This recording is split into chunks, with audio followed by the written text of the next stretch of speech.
I can say without a shadow of a doubt that the Soviet Union was very interested in UFOs.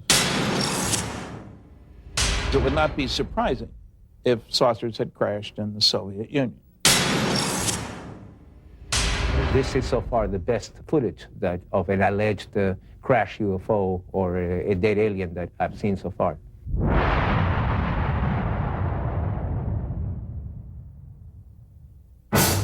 Fact 1. For over 5 decades, Western governments have been collecting information on UFOs in strict secrecy.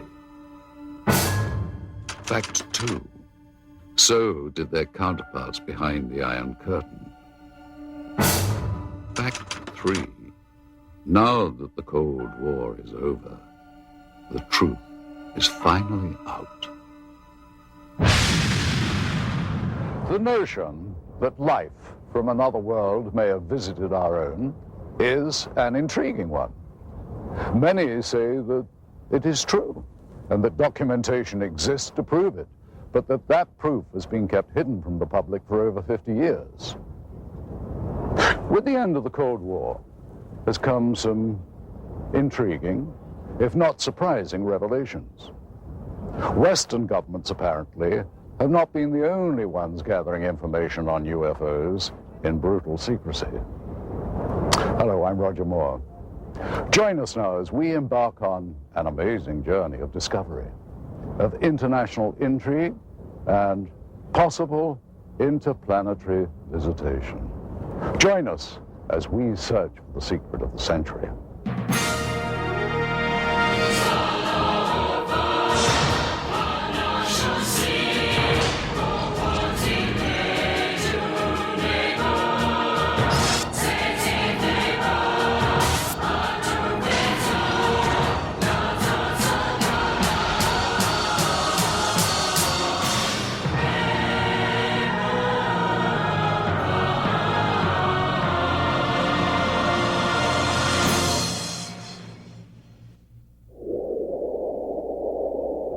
The vastness of Russia is overwhelming, even to those accustomed to the wide open spaces of America. Huge tracts of eastern Russia are still uninhabited, and it was in just such a region, remote and far from civilization, that something profound happened nearly a century ago. In the desolate Tunguska region of central Siberia in 1908, something fell from the sky and exploded on the side of a hill. This event triggered an enduring mystery that scientists are still unable to adequately explain. There have been other well-known cases of UFO phenomena, but it was the Roswell incident that changed the way that government officials thought about UFOs. Researcher Paul Stonehill has done extensive work chronicling UFO sightings in the former Soviet Union. I would say that the most serious research was given the impetus by Stalin in the 1940s when he found out about Roswell. It was then that the KGB and the military separately had initiated studies of UFOs. The KGB, as far as we know, had never ceased studying them. This Soviet Air Force footage was obtained by a group of Russian ufologists. It was declassified by the USSR's Ministry of Defense just before Boris Yeltsin took power. What we are looking at is a view from the cockpit camera of a MiG-23 Flogger, scrambled to intercept 2 unknown targets. What we see now is an apparent merging of the 2 targets. Here is the same shot slowed down. These are obviously not typical flight characteristics of NATO or any other conventional aircraft. The MiG lost visual contact with this object or objects, and there has never been any official identification. By attending international conferences and exchanging information over the internet, researchers on both sides of the former Iron Curtain have been able to increase the global understanding of anomalous phenomena.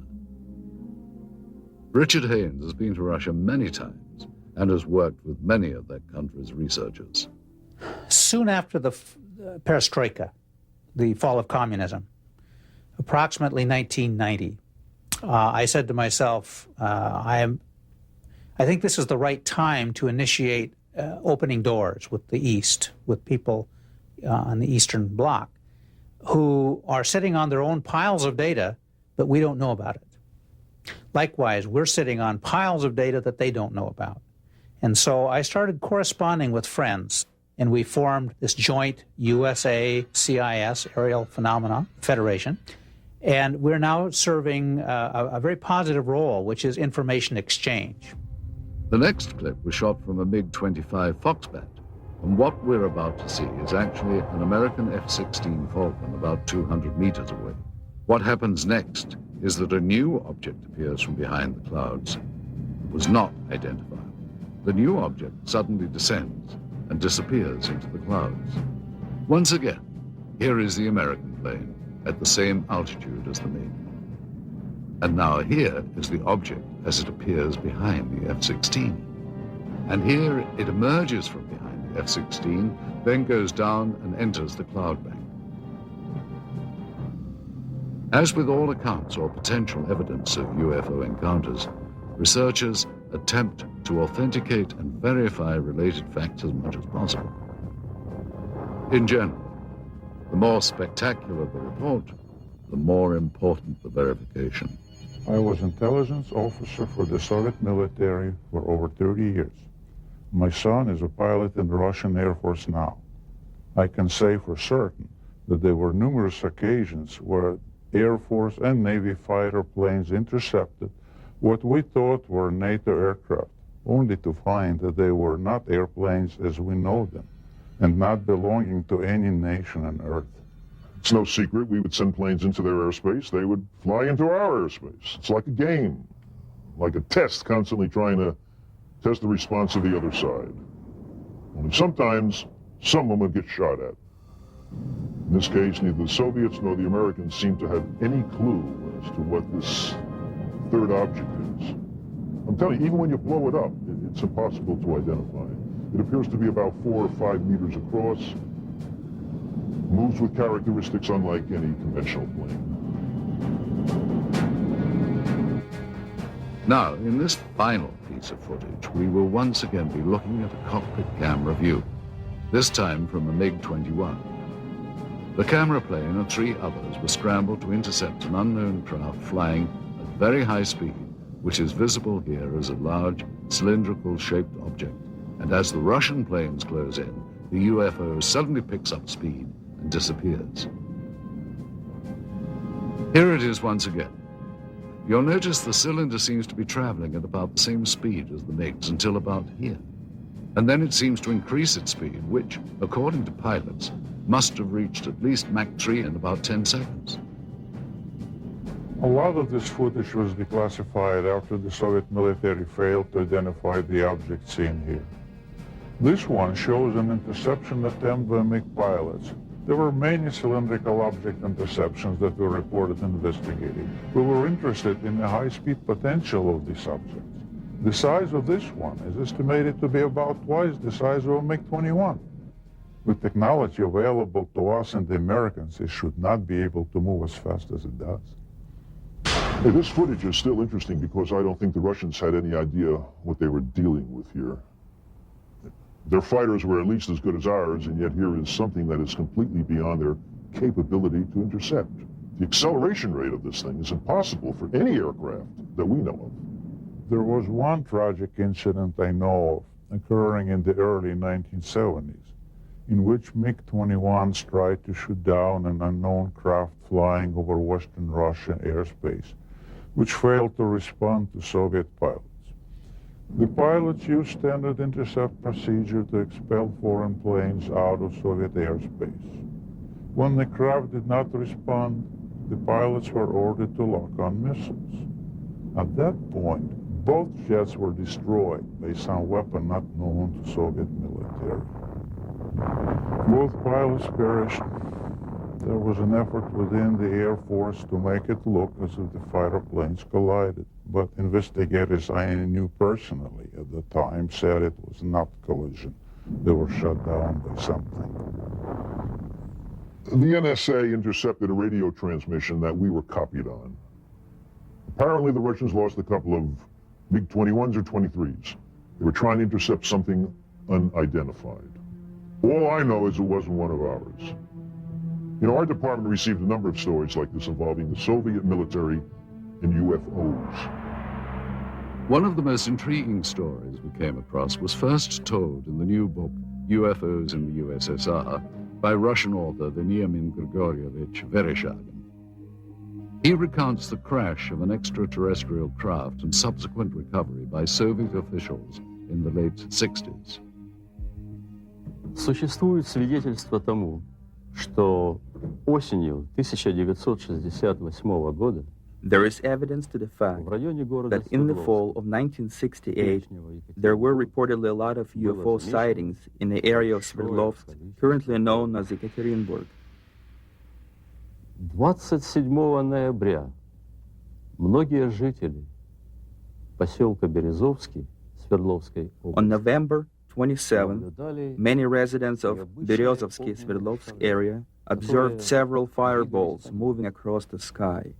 Вдруг один шар стал падать. One of the balls began going rapidly down, and after that there was a loud sound of an explosion.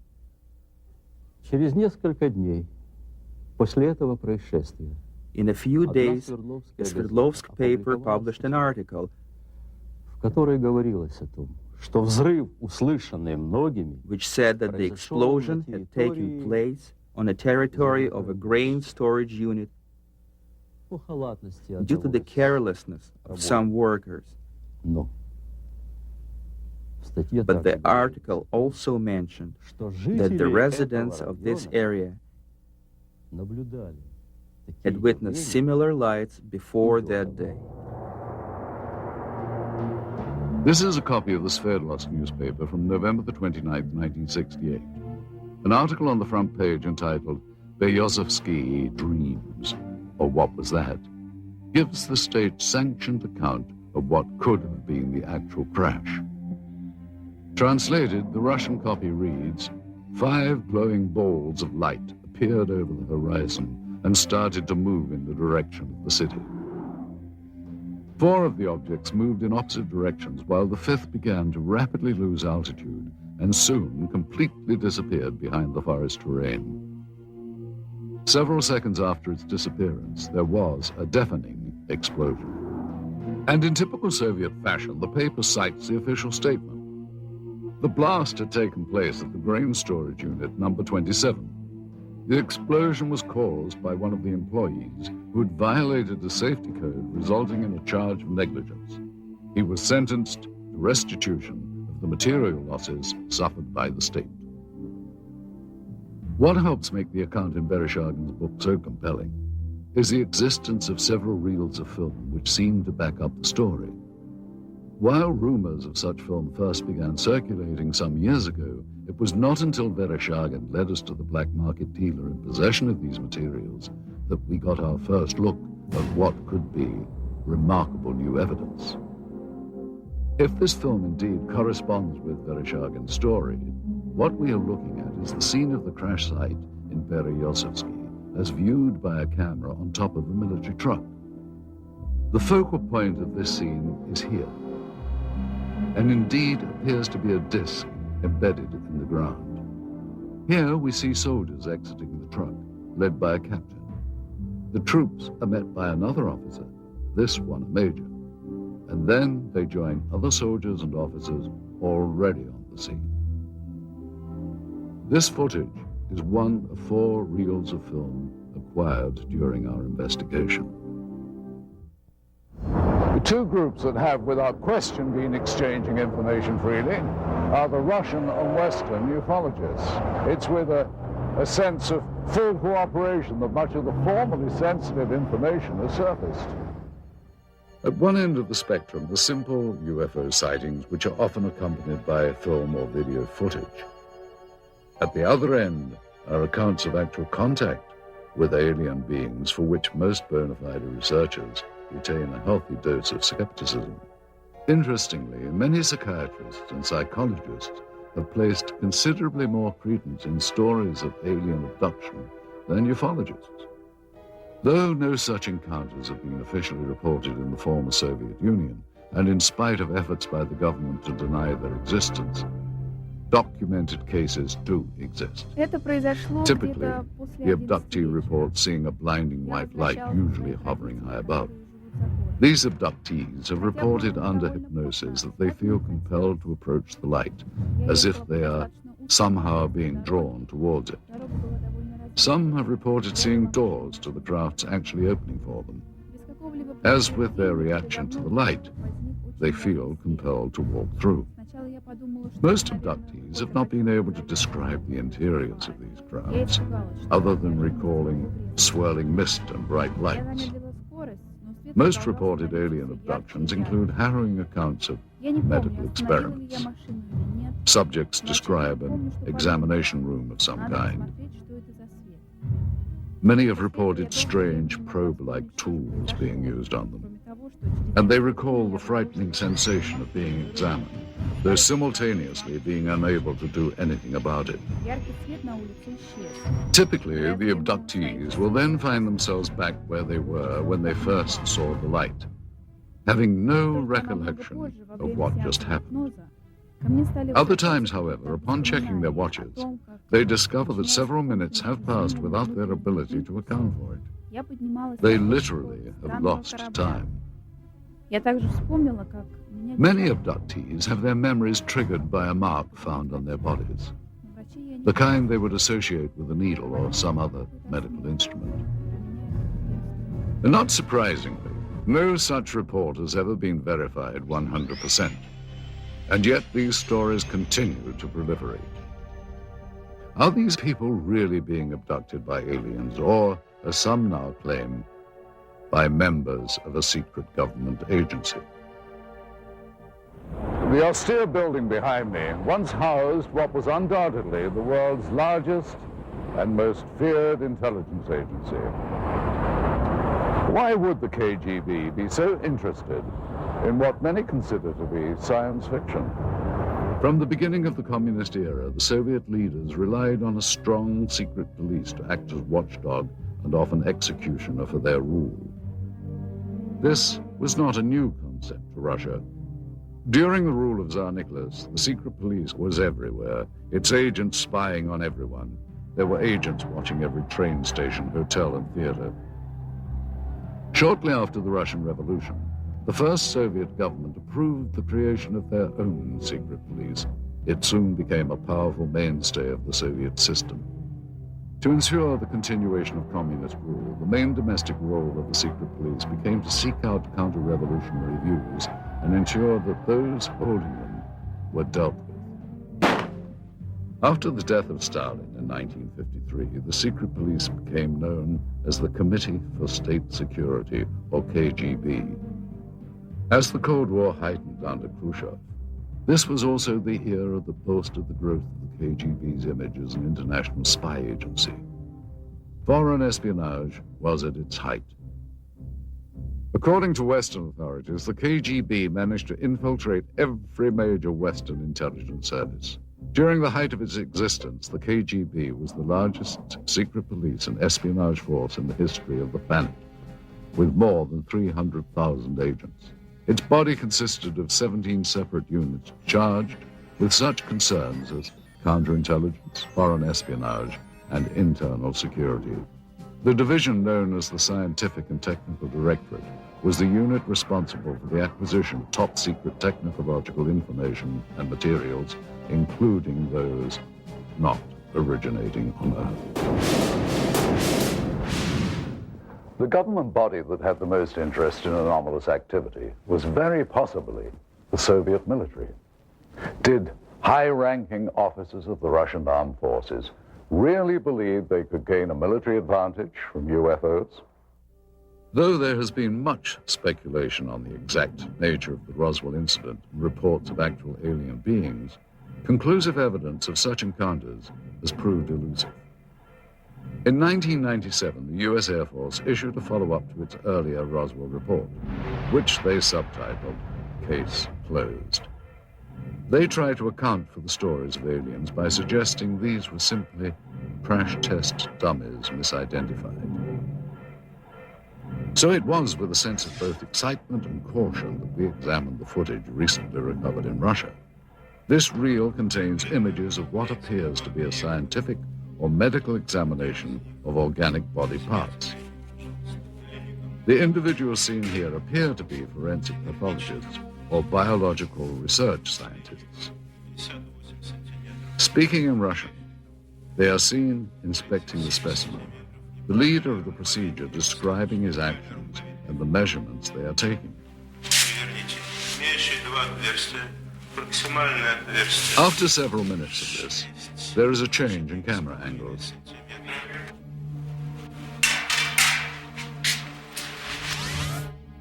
Now we see the specimen being more extensively examined.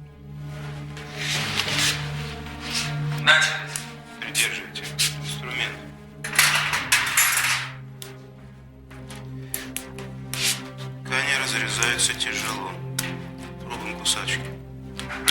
Придерживайте. Ребра пытаюсь перекусить.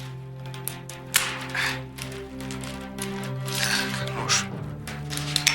Tools are used to cut open what the leader constantly refers to as tissue. Что-то белое попадает. Очень ригидные ткани. Давайте попробуем другим. Придерживайте.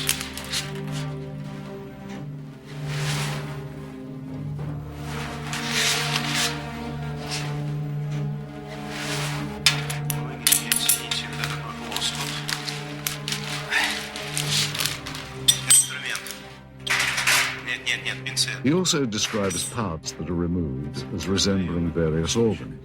Записывайте, достаем внутренние органы, надрезаем похожую на клетчатку внутреннюю ткань. The camera angle changes again. And finally, the scientists are seen posing for the camera, holding up various samples of the dissection. If this footage is authentic, it represents one of the greatest scientific discoveries of all time.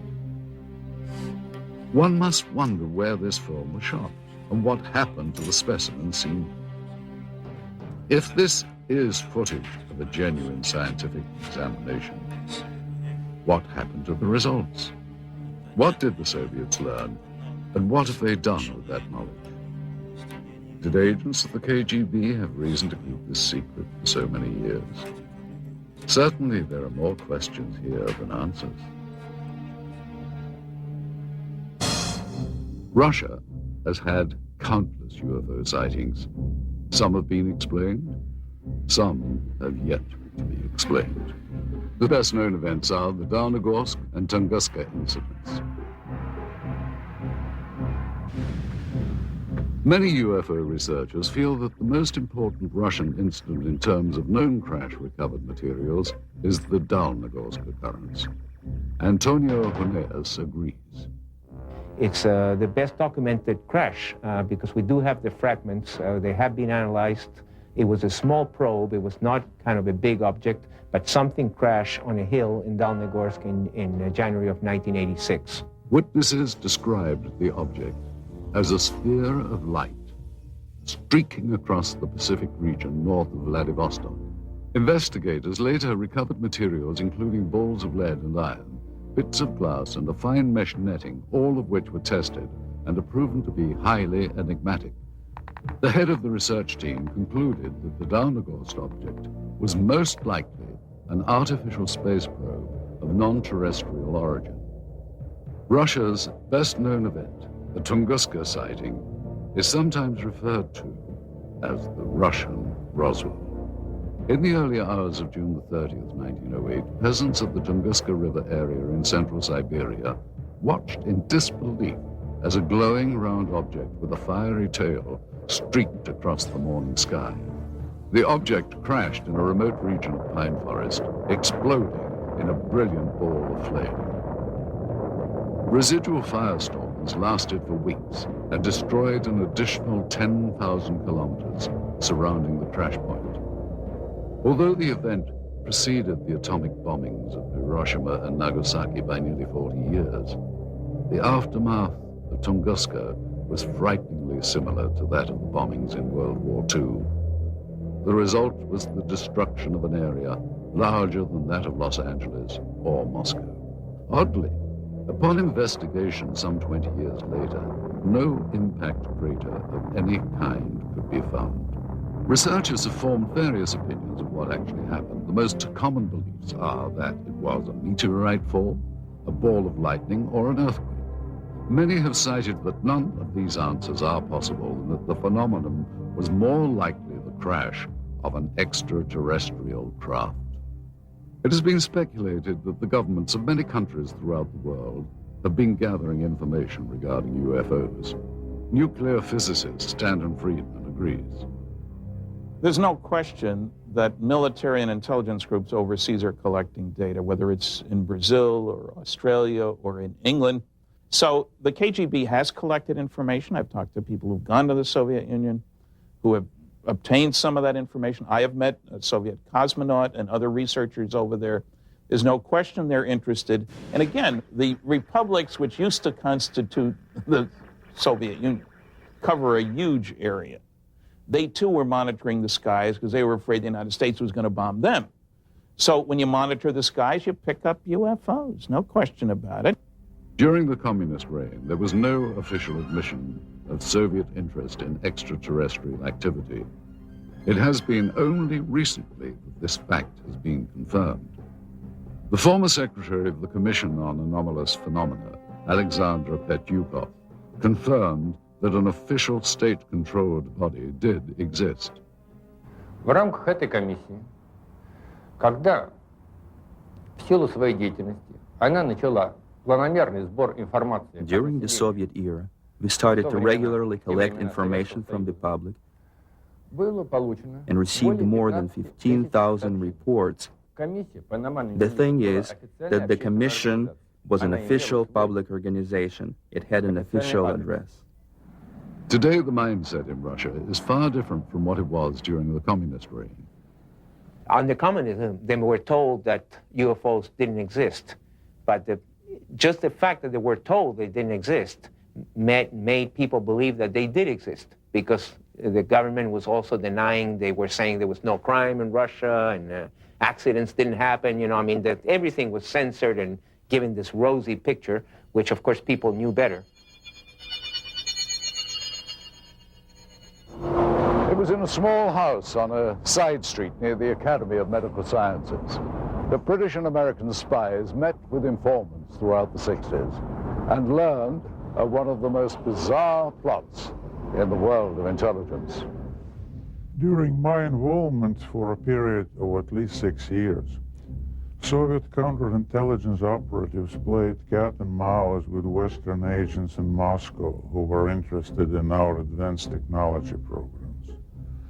Some new weapons and propulsion systems were being developed, and the CIA was using any means to get information from anyone involved with the project.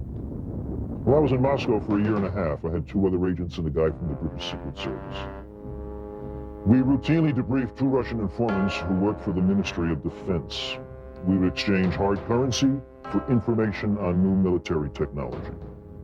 Some of this technology was definitely related to UFOs. One way we often dealt with such incursions was to feed false information through double agents to give American and British bad leads. Well, we knew the Soviets were onto something after we started getting all kinds of smokescreen intelligence. That was a sure signal that they were hiding something. There was an indication that they had recovered something near Sverdlovsk. They were keeping it very secret. Senior research scientist Dr. Richard F. Haynes believes the Soviets had good reason to be interested in UFOs. It's my understanding that the Soviet military has had a continuing interest in UFO phenomena for very, very many years. And the reason being that their air traffic controllers, their radar sites, their military pilots had been reporting things, just as ours had, and they had no explanation for them. And so the first possible explanation would be that it's a foreign nation test or espionage or something like that of a military nature. And if you're in the military yourself, then you take that very seriously and you explore it.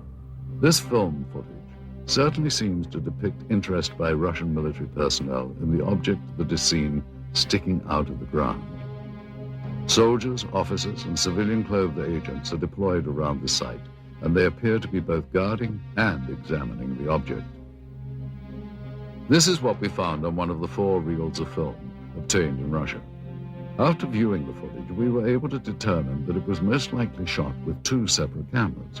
One apparently a handheld camera, which starts out on the approaching truck, and a second one seen here on a tripod. As the soldiers march past, you can see the cameraman turn to follow the troops. Here we cut to the other angle, the point of view from the tripod camera. And here you see the handheld camera as the truck pulls up. Both cameras change vantage point several times during the film, as if to get better views or perhaps under orders of a superior. From this angle, we see yet more troops arrive. Author Veniamin Vereshchagin describes the event. Весной же 1969 года рабочие местного совхоза In the spring of 1969, a collective farmer found some strange remains in the forest not far from Berezovsky и сообщил об этом, and reported that to the local security organs, те в свою очередь who in their turn обратились asked за the neighboring помощью military в division of соседнюю air военную defense часть troops, PVO, to provide assistance with the 7 investigation. On March 1969, 2 KGB officers examined the discovery site and sealed it off. Вы знаете, в дальнейшем события приняли более такой масштабный характер. По просьбе КГБ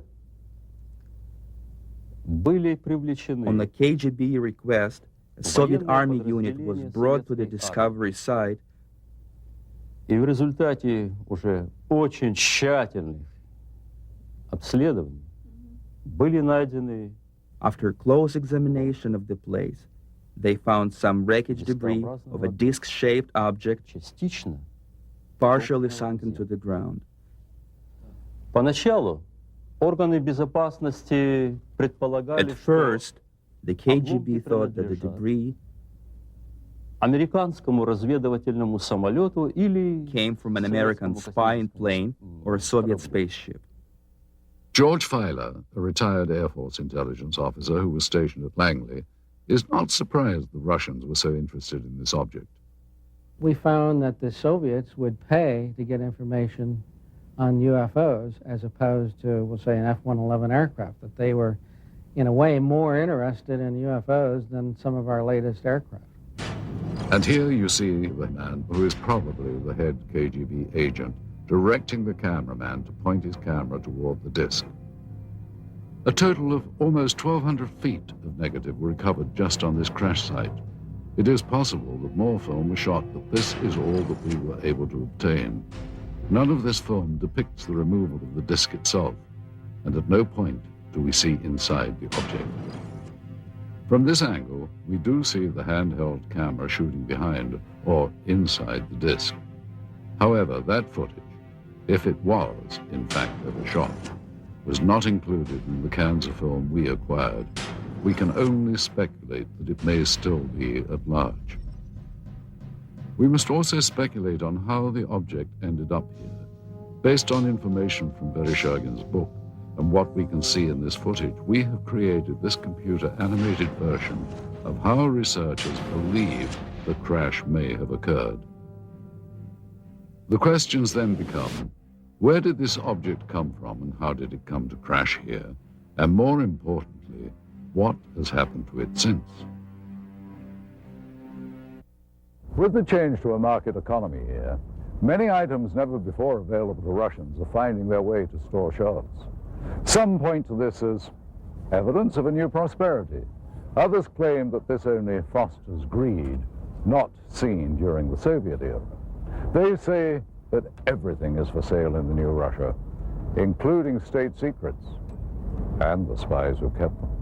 And I'm sure that this happened because I remember in 1991, 1992, there has been a lot of talk about the KGB files. It's quite possible that the files, some of the files, had been sold to the highest bidder. What is now modern-day Russia was once the core republic of the Soviet Union. Prior to its breakup in 1992, the USSR was the world's largest country, stretching from Eastern Europe into Asia. In addition, the USSR had direct control over the Eastern European countries of Romania, Bulgaria, Hungary, Czechoslovakia, Poland, and East Germany. The boundary of these countries was for years referred to as the Iron Curtain. For decades, its military power influenced events throughout the globe. The single most important event in Russian history was the Revolution of 1917. The Bolsheviks changed the country from a monarchy to the world's first communist state. In the late 1920s, Joseph Stalin transformed the country even more by regimenting every aspect of daily life and still managed to brutally stomp out his opposition. While the USSR was allied with the West during World War II, the years after the war ushered in an era of mistrust that came to be known as the Cold War. This new relationship chilled ever further in August of 1949, when the Soviets exploded their first atomic weapon. The Western powers, including the United States, viewed the USSR as the world's greatest threat. In its ongoing competition with the West, Russia's greatest victory occurred in 1957 under the leadership of Nikita Khrushchev. It was the beginning of the space age. As the first nation into space, it's not surprising that in the years to follow, the Soviets would become increasingly curious about extraterrestrial life existing in our galaxy. Despite their early victory in the space race, back at home, the standard of living and the country's lagging economy weighed heavy on the minds of the Soviet citizens. Under Soviet President Mikhail Gorbachev in the 1980s, the terms glasnost and perestroika came to represent a period of humanist reform. The first truly democratic elections in Russia's history occurred in 1991. After 70 years of Soviet rule, the USSR was dissolved. A new market economy has emerged along with more freedom for the people. While there are some who yearn for a return to communism, most citizens feel that the new Russian democracy has been a vast improvement to their daily lives. But with these positive changes come problems.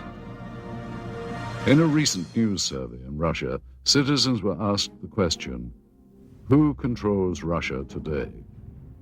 An astounding 23% responded the mafia. Renowned Russian writer and Nobel laureate Alexander Solzhenitsyn wrote, Russia's economic chaos is the result of merely criminal reforms that have created a new class of mafia capitalists.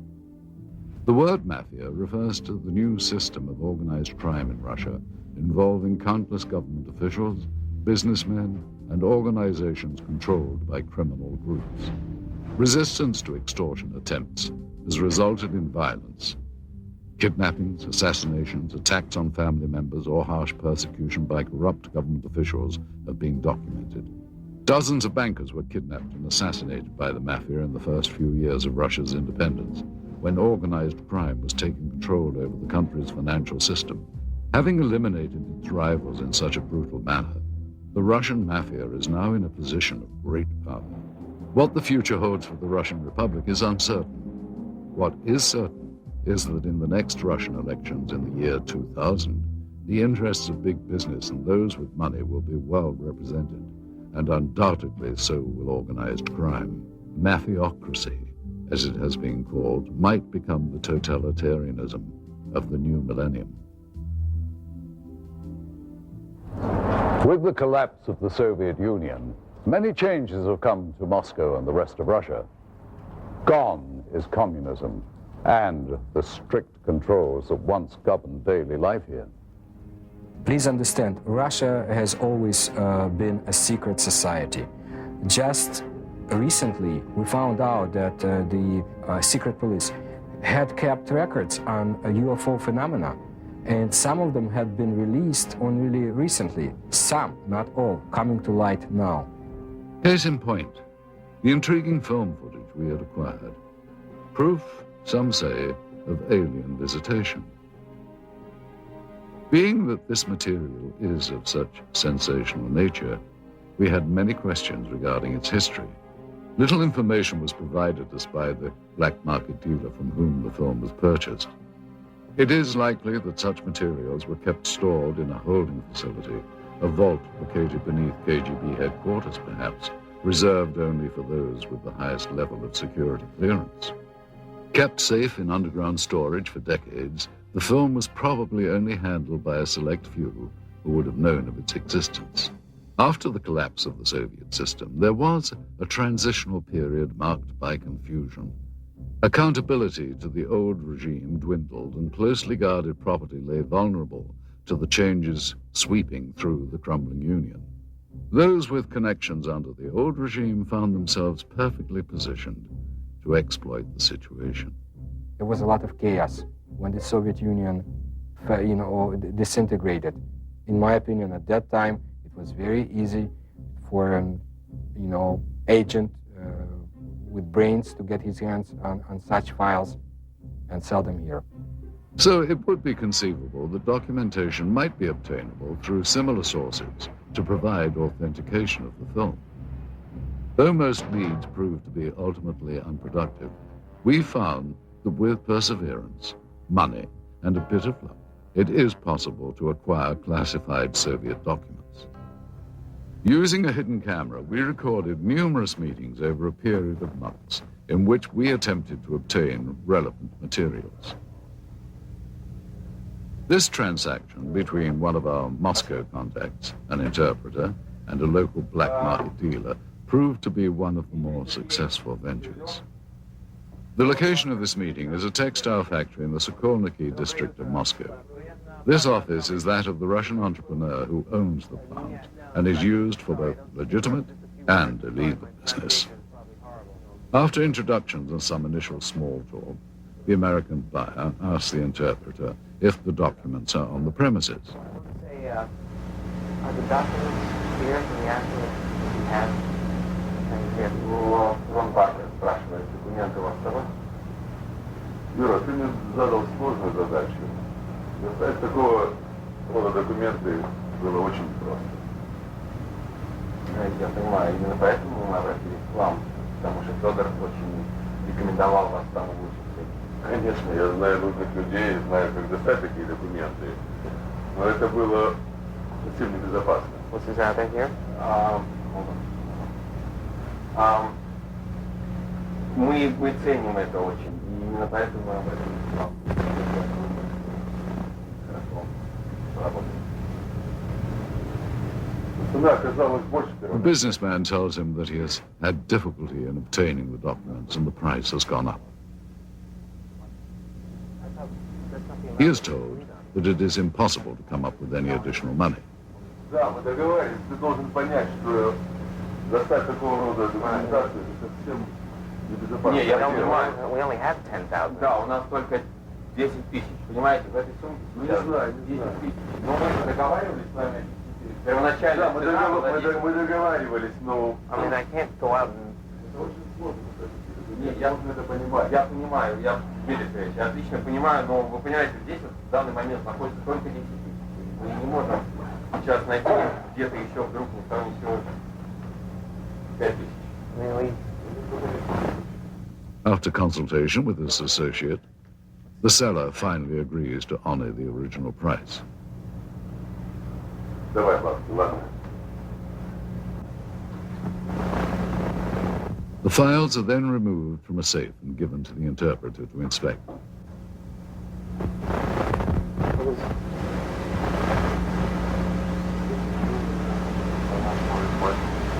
This is KGB?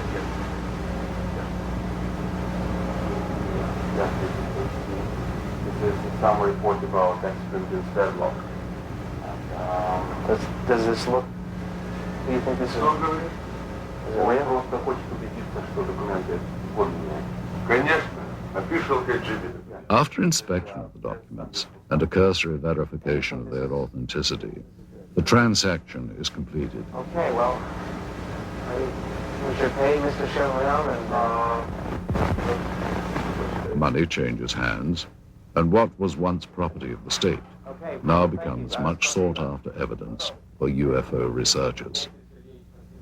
What made this transaction so successful was that among the pile of documents acquired, several were extremely enlightening, including a top-secret KGB report on Operation Sverdlovsk Midget and a request for military assistance from the Soviet Ministry of Defense.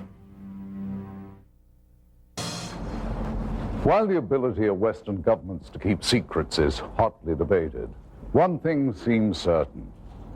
Behind the Iron Curtain, secrecy was standard operating procedure. Here, under the Soviets, freedom of the press and government accountability to the public were virtually non-existent. Many believe that the American government has had more than a casual interest in the possibility of extraterrestrial presence since early in the 20th century. Certainly since reports of flying discs in Roswell, New Mexico in the late 1940s, U.S. Defense Department and intelligence community involvement in the investigation of UFOs has been documented. Aside from the former Project Blue Book and 2 recent Air Force reports attempting to close the case on Roswell, there has been little made public by the government regarding its interest in UFOs. One organization that apparently did study UFOs was the Central Intelligence Agency. Since the Cold War era, it has been alleged that the CIA has actively sought after, on a priority level, the acquisition of any Soviet information that relates to alien contact and technology. One person who confirmed such allegations is this man. An agent with the CIA for 6 years, his area of expertise was Russian interest in anomalous activity.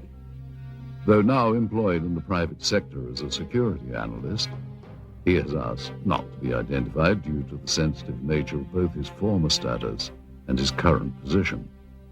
I joined the CIA in 1989, straight out of college. My mission was to monitor and infiltrate the Special Sciences Section of the KGB, a unit of Directorate T, which was a division of the First Chief Directorate. Special Sciences Section's goal was to obtain, analyze, interpret, and exploit any extraterrestrial knowledge. The Special Sciences Section was extremely interested in a number of reported UFO crashes over the former Soviet Union and the Eastern Bloc countries. From the intelligence that our unit was able to obtain, they had recovered at least one portion of a former crash site over the Soviet Union.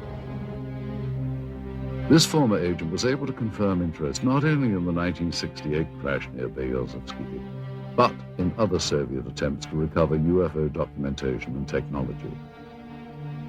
Ever since Stalin had been in control of the Soviet Union, especially in the post-World War II years, he was determined that if there were any technological gains to be made from extraterrestrial technology, that the Soviet Union would be the sole possessor and sole beneficiary of those technologies. Due to the change of power in the former Soviet Union, many believe that much of the formerly unattainable information from the Cold War era may now be in the hands of the US and British intelligence agencies. Since the early days of the space race, the US and Russia made many independent breakthroughs. However, some of the new discoveries on both sides were undoubtedly obtained through old-fashioned spying and subsequent reverse engineering. Since the dawn of modern civilization, obtaining a rival's technology and adapting it to one's own uses have been the cornerstones of military and industrial espionage. This practice of dismantling another's hardware, discovering its secrets, and adapting it has become known as reverse engineering. Since the infamous Roswell incident in 1947, it has been purported that the source of much modern U.S. military technology has been not of this earth.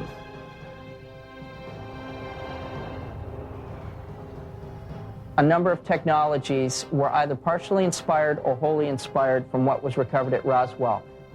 It's amazing that when you look at the profiles from both the sides and from dead on, how close to stealth technology and spy plane designs that the Roswell ship resembles. We firmly believe that she is the design Rosetta Stone and the holy grail for aerospace design technology.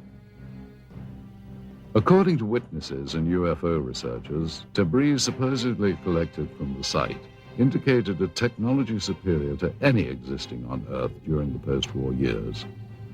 The possibility exists back in the 40s that because all this new technology came out of Germany, we had scientists from Germany that either we were testing new advanced concepts to us at the time, these rocket engines, which were brand new to us, or this was some kind of smokescreen, if you will, to hide or to put the Russians off guard, make them think we were further along than we really were. And there's been a history of misinformation on both sides trying to keep each other off guard, and that very likely is one of the possibilities. If it wasn't Roswell, we're probably doing it some other place. Such advances as the Hubble telescope and the Super Arbeck missile engines are rumored to have benefited from alien reverse engineering. In addition to Roswell, there is another name heard frequently with regards to reverse engineering.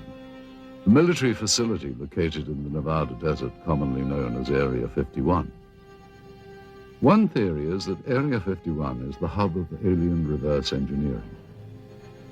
But is the United States the only military power to have engaged in this secretive development of military technology? Or did Soviet military and intelligence organization reverse engineer technology from alien spacecraft that may have been recovered in Russia? Do the Russians have their own version of Area 51, located somewhere in the uninhabited parts of their vast country?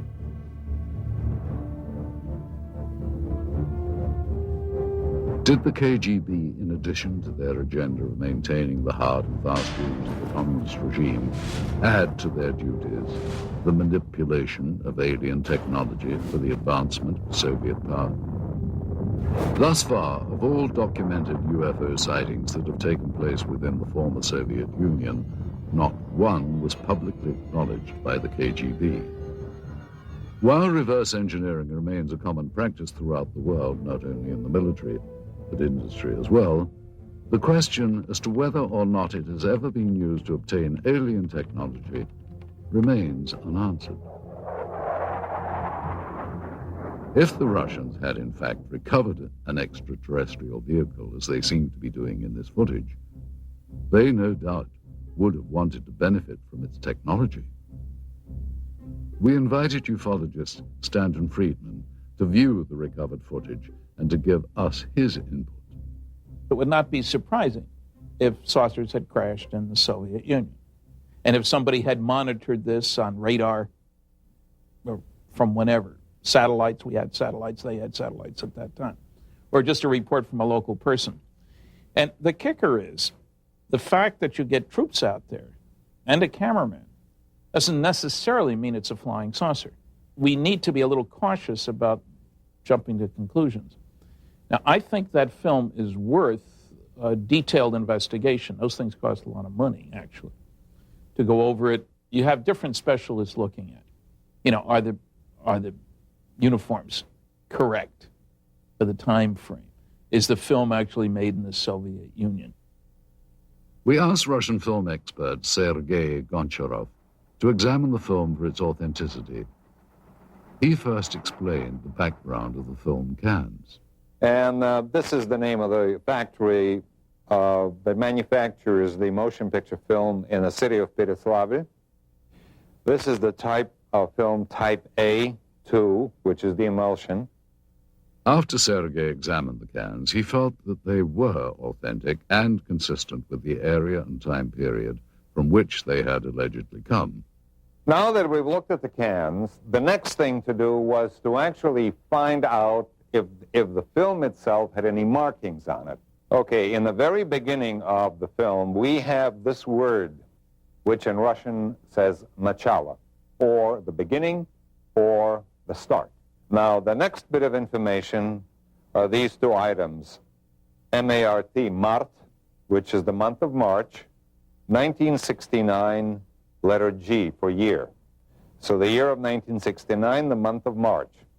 Okay, then we have the two bits of information which says plyonka number 267. Plyonka in Russian means emulsion or film, could denote the reel, the roll, or batch, and this, of course, is the number. The next thing we see is this bit of information. Совершенно секретно, top secret archive of the KGB logo and the word archive of the KGB. Finally, Sergei Goncharov compared the markings on the film itself to what was printed on the cans. As you notice right here on the edge of the negative, we have the word безопасная пленка, meaning safety film, and tip A2 or type A2, which is exactly the information that you have on a can. Next, we showed the film to Russian researcher Paul Stonehill. The colors of the film, the quality, soldier uniforms.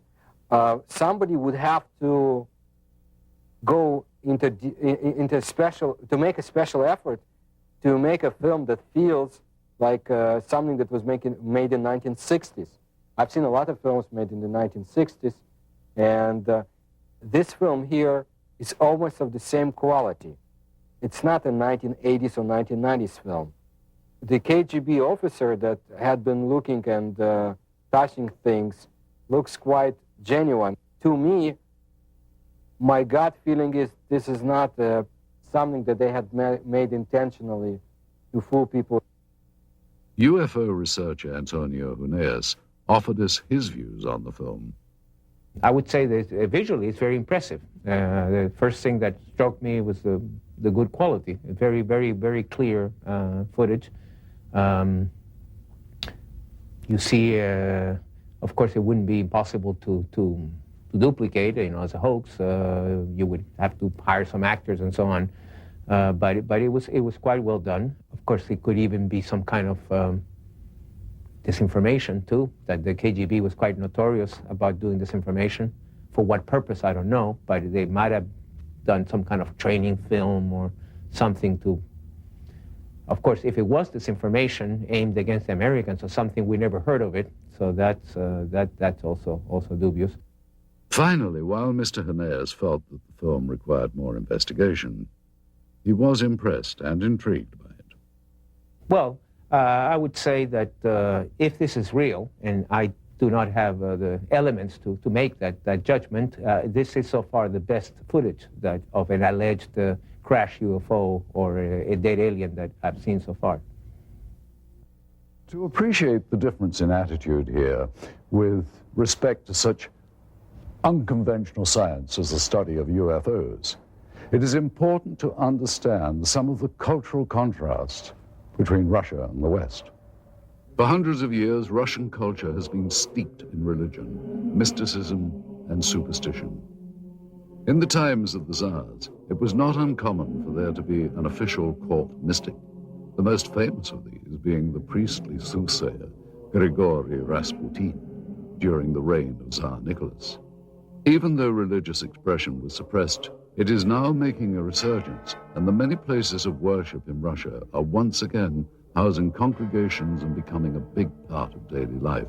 Russians seem to have an open-minded attitude towards the paranormal and such unconventional sciences as the study of UFOs. During the Soviet era, some of those voicing their beliefs in extraterrestrials were subjected to criticism and censure by Soviet officials. Russian author Yuri Alexandrovich Fomin claims that he has had such experiences. I was summoned to the regional party committee and asked to deliver a lecture on UFOs for the employees of various scientific research institutions. I agreed. After that lecture, the head of the regional party committee suggested that everyone present should take a stand and subject my lecture to criticism. But that didn't happen. All the people who listened to my lecture would say, "This is sort of interesting. This needs to be studied and examined." And then the head of the party committee said, "You're here to express your agreement with the official reaction to this kind of lectures. And you instead are trying to make sense out of the facts." While the communists said they weren't interested in UFOs, many around the world were. Some claim that sightings date back hundreds, if not thousands of years. Much like their American counterparts, many modern Russian citizens are very open to the possibility of the unusual. Many people become victims of tabloids, like Americans today. However, so much information had been collected, and people read about it in underground magazines, have heard about it, that they believe in the extraterrestrial explanation of UFOs, not so much time travel, but as the extraterrestrial. And people in Russia also are more cynical than the Americans in their approach to information, simply because everything was a lie. Both Americans and Russians believe they have been lied to by their government about many things, including extraterrestrial research. When Russian researchers, headed by former Soviet naval officer Vladimir Shasha, petitioned the Soviet government for official records regarding UFOs, they too were met with a lack of cooperation. We sent an inquiry to the archives of the Ministry of Defense and to the archives of the KGB. We got a response that neither KGB archives nor the archives of the Ministry of Defense have any data regarding this incident. If there is mistrust of the government by Russian and American citizens, it's not without good reason. For Russians, it was more than 70 years of communist rule. For Americans, there has been a steady erosion of trust over the last 30 or 40 years. For Americans, the knowledge that their government was not being honest began in the 1960s, when the war in Southeast Asia escalated with secret bombing campaigns in Cambodia. In the 1980s, arms were sold to support the Contra anti-communists in Nicaragua, in violation of U.S. law and without public knowledge. God bless America. It's no wonder that many American and Russian citizens doubt the honesty of government officials. How paranoid is the belief that their governments could withhold knowledge of extraterrestrials? Despite officially denying interest in the possibility of extraterrestrial visitation, the governments of both the US and the Soviet Union have, without question, been interested in what lies beyond our own planet. Man has always been intrigued by the notion of life elsewhere in the galaxy, and both the American and Russian space programs represent a considerable investment to explore the unknowns of our universe. At the close of the Second World War, the United States, now the preeminent world power, turned its eyes from defeating Hitler's Germany to a new rival, the Soviet Union. With Russia's detonation of its own atomic bomb, the United States realized they now had an enemy who wielded the same degree of power.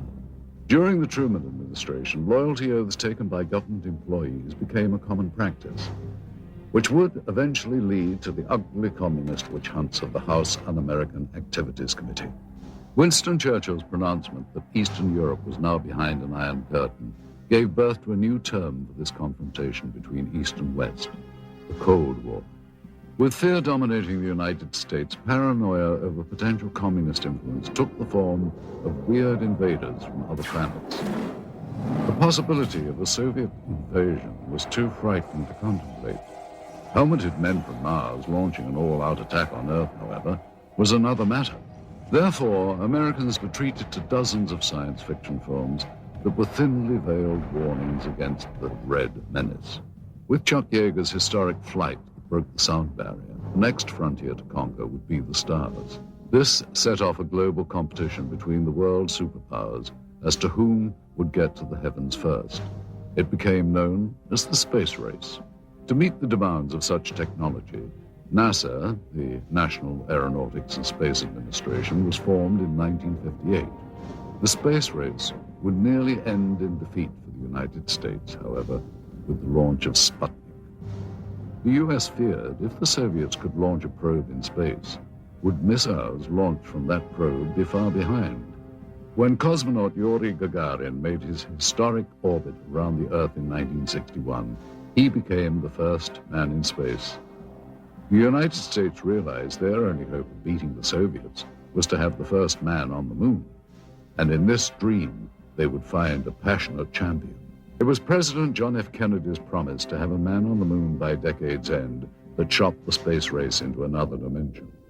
It would not be until Neil Armstrong's historic first lunar step on July the 29th of 1969, however, that Kennedy's dream would be fulfilled. In years to come, the cumbersome NASA rockets would give way to the more streamlined and modern space shuttle. Even before the fall of communism, a new unity would develop between Russia and the United States. The petty rivalries of the past gave way to a new cooperation, which would culminate in the joint Russian and American crew of the space station Mir. Modern astronauts like Dr. Michael Foale would make history working with their Russian counterparts in space. At long last, the demons of the Cold War had been silenced. The first human beings in space were Soviet. Were the Russians also among the first to encounter beings not from this Earth? This footage, which seems to depict Russian pathologists dissecting what appears to be a non-human life form, requires further analysis. We once again asked Stanton Friedman for his comments. I don't know what to make out of it.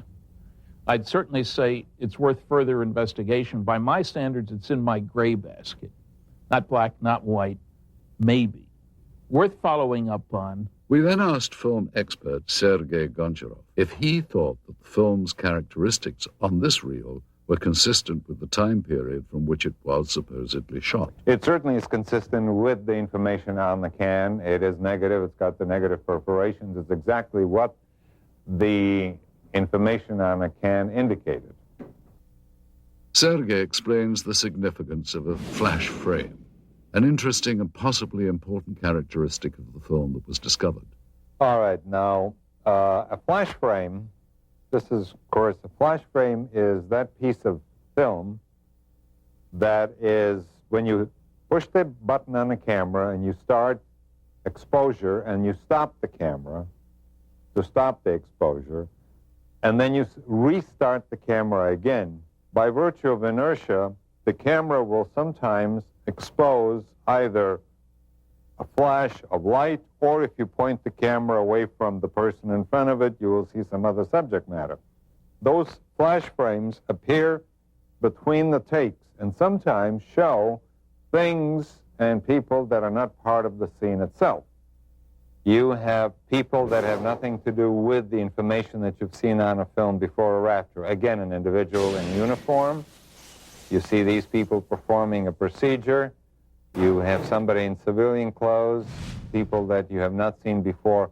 As this is in a flash frame segment, which was not meant to be as the procedure that was being photographed.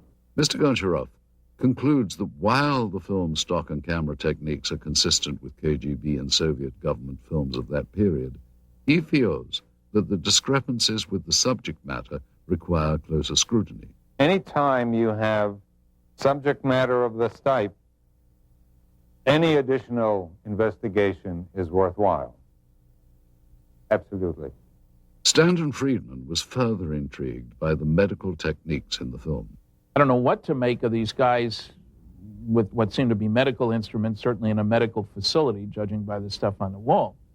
And it's interesting that you can see their faces, which is interesting from two different directions. You can tell their identity if you could find people that look like that. And they're apparently not afraid of contamination, ingesting anything toxic. Now, that could be that they'd already gone through this routine and somebody had said, hey, there's nothing bad here. We then showed the film to Dr. Annette Ryan, a former lieutenant colonel with the Army Institute of Pathology. The first thing that I noticed is the way the doctors are dressed. They're dressed in these pristine white lab coats, and I think it would be more common for them to be dressed in scrubs or even butcher aprons, unless, of course, they know that they're being filmed and they want to look good. They also look very young. but that is consistent with forensic examinations, and that's because senior medical staff usually don't get involved in this type of procedure. I also noticed that they're wearing rubber gloves, but they're not wearing any other protective gear. They're not wearing goggles, they're not wearing masks, they're certainly not wearing any biohazard suits. I would assume that's because they're not concerned with contamination. And this, of course, is typical of Russian-Soviet medicine. I mean, when we think of Chernobyl, just remember back that there was a terrible lapse in any type of protection. It certainly would not happen in the United States. I mean, it would be unheard of. Next, Dr. Ryan commented on some of the specific medical procedures. All right, what's happening here is that they're using dissecting scissors to open up the sternum, which is a common procedure at that time. He's using the proper tool. The way they're holding and using the various tools looks correct, which indicates to me these people know what they're doing. I would say there's little doubt that these are actual Russian medical people. Now, if you look closely at this procedure here, which is repeated several times in this footage, what they're doing is removing a piece of material. The one doctor refers to it as an organ or resembling an organ. Then the diener snips off a small sample which is placed in a specimen jar for later analysis.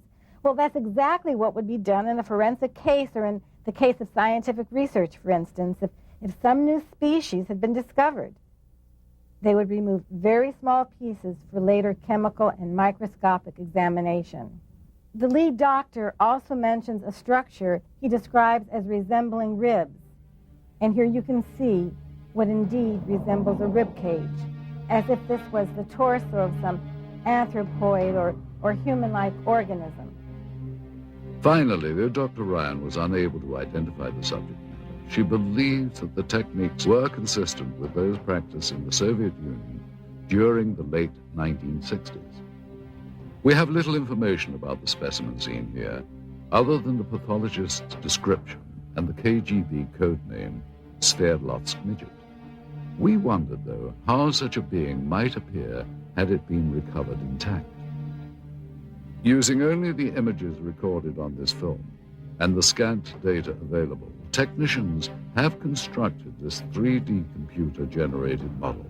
Thus, with a bit of imagination and some forensic speculation, we have recreated what may have been the Soviets' possession of an actual being from another world.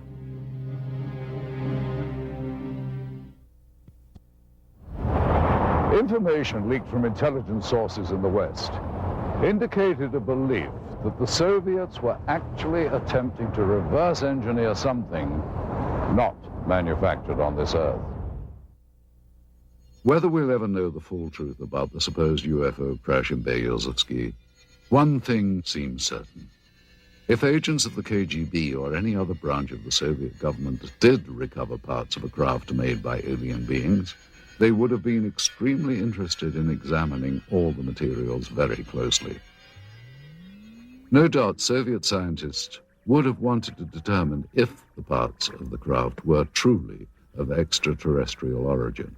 They would have inspected each piece down to the microscopic level and tested for various physical and chemical properties. And of course, they would have wanted to take advantage of any new technology they could gain from the recovered materials. We are unable to solve the puzzle of their physics. Our physics is based on quantum mechanics. Theirs is based on parallel worlds, a different kind of paradigm, a different understanding of history. It is similar to the effect of a TV set or a video camera would produce on people in the time when Pythagoras lived. Pythagoras would not understand it. That is the gap between them and us. That's why, however hard our engineers or technicians would try to decode their technologies, they would fail.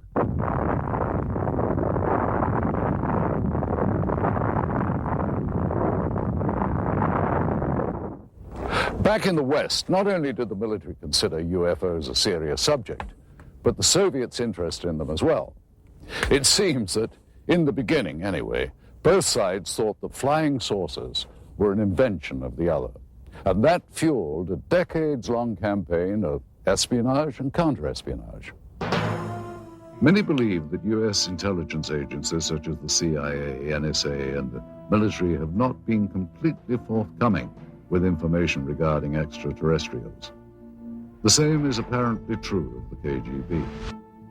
Some claim that the KGB, as well as the U.S. government, may have been using the UFO phenomenon as a smokescreen to cover other top-secret activity from the very beginning.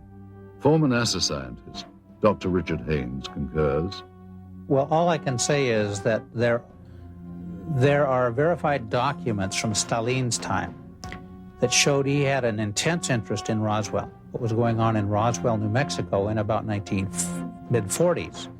Well, that makes very good sense from the standpoint that that's where our atomic bomb group was, 509th Bomb Group, from which Hiroshima and Nagasaki events happened, ultimately. It's where the pilots trained. So it's understandable that Moscow would be very interested in this subject from that standpoint. If UFOs are a cover, they have been used very effectively by both sides. So it's to the convenience of the Russian government, Soviet government, to continue the charade.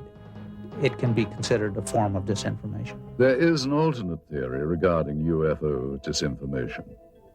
Many researchers believe that the government may be intentionally drawing attention to the less credible, self-proclaimed ufologists as a means of lowering the perceived credibility of all UFO research. Alien abductees and conspiracy theorists are most often the least believable, and at the same time, the most visible. Russian rock and roll singer Natalia Medvedeva claims to have known several people that have had contact with aliens. One guy died, another got paralyzed, the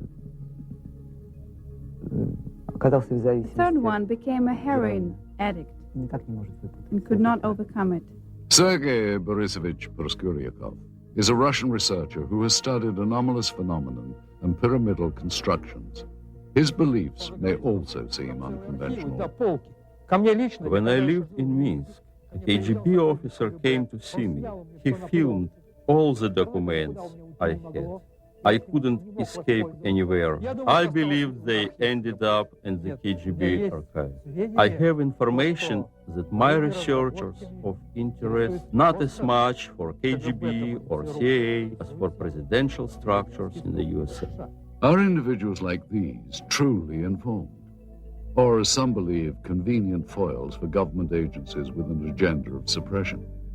Either way, their outspoken beliefs serve to discourage further investigation and make it much easier to simply write off any UFO account or evidence as nonsense. Most genuine researchers, however, believe it is imperative that all potentially genuine encounters with extraterrestrial intelligence be studied carefully. If something not from this earth had been recovered, it would have been brought to a classified military base high in the Ural Mountains, where super-secret operations have been conducted since the Second World War. This incredible footage depicts members of the Soviet armed forces and what are believed to be 2 KGB agents inspecting and recovering a crashed flying saucer. Russian author Veniamin Vereshchagin has an idea of the final outcome of this operation. Насколько мне известно, обломки аппарата. As far as I know, the debris and their organic parts were taken to Mytishi, где предположительно были сделаны, where the apparatus was disassembled, analyzed, and then back-engineered. Неизвестно, что произошло с органическими остатками. As for organic parts, но я имею сведения о том, что они были перевезены в дальнейшем. I heard they were taken to Moscow. What happened afterwards, I don't really know. His story seems to be backed up in part by one of the people who claims to have been involved in the operation back in 1969. We found ex-KGB staffer Pavel Alexandrovich Klimchenkov living in seclusion in the Bryansk region of central Russia. He remembers the strange wreckage found in Beryozovsky. At first, everyone believed that those debris were parts of some novelty aircraft manufactured in the United States or England. But having done some measuring and material analysis, we came to the conclusion that none of the domestic or foreign manufacturers known to us could have produced this apparatus, at least not in the conditions existing on this planet. It was then that an order came to transport the debris to the base in Mytishi near Moscow. Together with several other officers, I was assigned to provide safety and security to these materials during their transportation. In attempting to verify the authenticity of this evidence, we have had the footage and the film itself examined by several experts. We also carefully studied the documents we had procured, which lent further credibility to what we had been told. Among the most telling was this top-secret KGB report specifically referring to Operation Sverdlovsk Midget and describing in detail the recovery operation at Beryozevsky. This document mentions the crashed disc, the organic remains, and the filming itself. There was also this secret order from the Soviet Ministry of Defense requesting assistance from military unit 67527. We looked closely at such elements of the footage as the uniforms and the arm patches worn by the soldiers. These patches seem consistent with the patch worn by such Soviet Army air defense companies as military unit 67527. They're all wearing winter coats, which don't appear to have much in the way of insignia on them. And that is not out of character for the winter coats. They would generally not contain much in the way of identification. These are all members of the same unit. I can see that the weapons are AK-type weapons. The main battle weapon of the Russian army, even up through today's date, is the automatic Kalashnikov weapon. Yeah, it's clearly an AK, fixed stock, birch stock, no muzzle brake, milled receiver, no question about it. That also seems to be consistent with the muzzles of the weapons that I can see in this film. In addition, we had notes from the scientific examination of the recovered organic specimen, which seemed consistent with the soundtrack of the dissection footage. With so many elements in seeming consistency, Vereshchagin's story becomes even more tantalizing and perplexing at the same time. Is it possible the Russians actually recovered an alien craft and its occupant 3 decades ago? If members of the Soviet Army had knowledge of a supposed UFO crash, then what happened to these individuals? And if they can't be found today, why not? In the course of our investigation, our goal was to follow every lead, to search for every scrap of information regarding the incident so named Operation Sverdlovsk Midget. The tenuous paper trail we have reconstructed using recovered government documents led us eventually to a lab of the former All-Union Scientific Research Institute of Biology.